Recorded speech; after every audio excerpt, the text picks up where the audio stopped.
Salat bidriyah tahu? Yang sering diulang-ulang, salatullah salamullah ala toha rasulillah, salatullah salamullah ala yasin habibillah. Setelah itu apa? Tawassalna bi bismillah, kemudian wabil hadi. Ini bertawasul dengan Rasulullah Sallallahu Alaihi Wasallam, dengan zatnya atau dengan makanahnya, kedudukannya. Ini tawasul bid'ah, tawasul yang digolongkan oleh para ulama sebagai tawasul yang bid'ah, tidak pernah diajarkan oleh Nabi kita Muhammad Sallallahu Alaihi Wasallam. Dan tawasul itu ibadah tidak?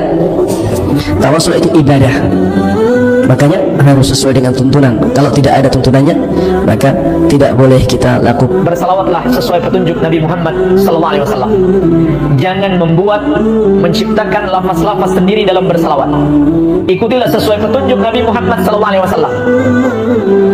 Jangan membuat-buat sendiri seperti yang mereka buat-buat. Ada namanya salawat Fatih, salawat Badar, salawat Gaud, salawat apa lagi?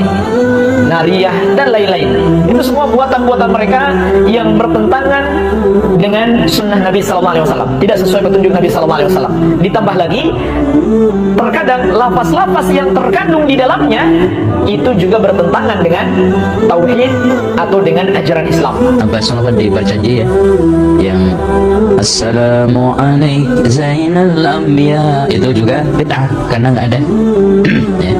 Ahmad ya Habibi, itu juga bid'ah, nggak ada dalilnya. Salawat Nariyah juga nggak ada dalilnya. Ya. Salawat Burdah apalagi, ya Rabbi bil Mustafa baligh maqa, itu salawat favorit. Oh, ini bid'ah, ini berdoa pada Allah kok pakai burdah. Nah, ini ada yang membid'ahkan burdah sekarang. Mana dalilnya? Mana dalilnya? Sekarang kan lagi tren, mana dalilnya? Anda disebutkan pun dalilnya bukan dia paham. Nabi SAW sedang diam duduk. Tiba-tiba datang seorang laki-laki memuji Nabi, memuji, mengagungkan Nabi. Lalu mendengar sahabat memuji Nabi, apa respon Nabi? Sakata, Nabi diam. Watabassama, Nabi tersenyum. Diam dan tersenyum. Itu namanya hadis takriri. Kalau Nabi yang ngomong, puji aku, puji aku, puji aku, itu namanya qauli. Kalau Nabi yang muji sendiri, namanya fi'li. Kalau orang yang memuji Nabi diam, namanya takriri. Payah ingatnya, nggak usah diingat. Saya paham, teknologi jauh lebih sulit. Nah, jadi hadis itu tidak mesti disyaratkan. Pernah nggak dibuat Nabi? Pernah nggak dibuat Nabi? Kalau nggak pernah dibuat Nabi, bid'ah. Wa kullu bid'atin dhalalah, wa kullu dhalalatin finnar. Tidak mesti disyaratkan, mesti pernah dibuat Nabi, Mas Bro. Kalau Nabi pernah ngomong, namanya qauli. Kalau Nabi melakukan, namanya fi'li. Kalau Nabi nggak ngomong, nggak melakukan, dia diam aja, tapi perbuatan itu boleh, namanya takriri. Maka membuat puji-pujian untuk Nabi termasuk takriri. Nabi ketika sahabat memuji, Nabi diam. Bahkan ada seorang sahabat yang penyair, namanya Hasan bin Thabit.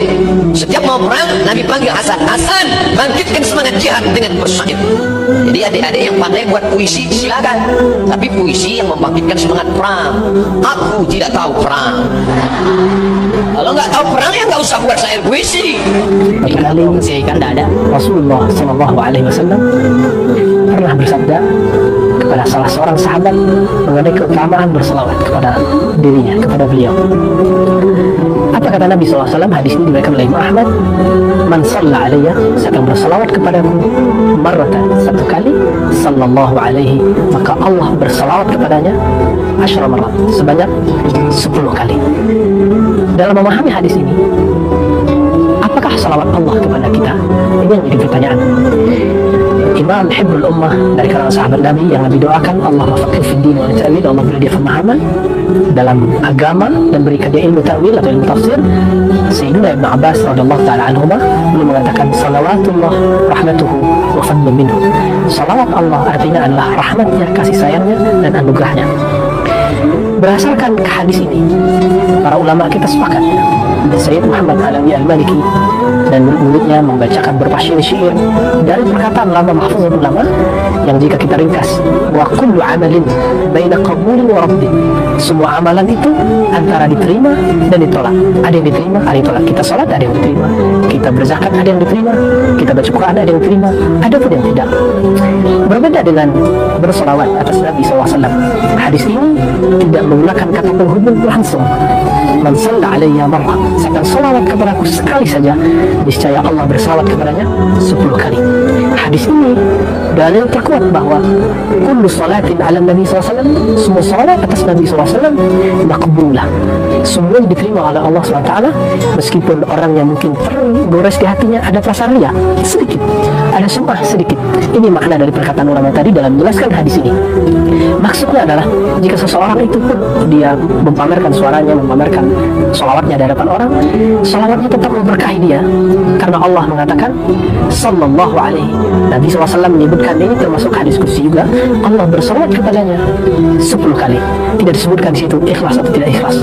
Beda kalau sholat. Orang yang sholat pun ada yang fawaidul lil musalli, celaka orang yang sholat, itu orang yang riya, orang yang sholat di luar waktunya. Berbeda dengan sholawat min ghairi mahdudin wala ta'yin, tidak ada batasannya, tidak ada batas dalam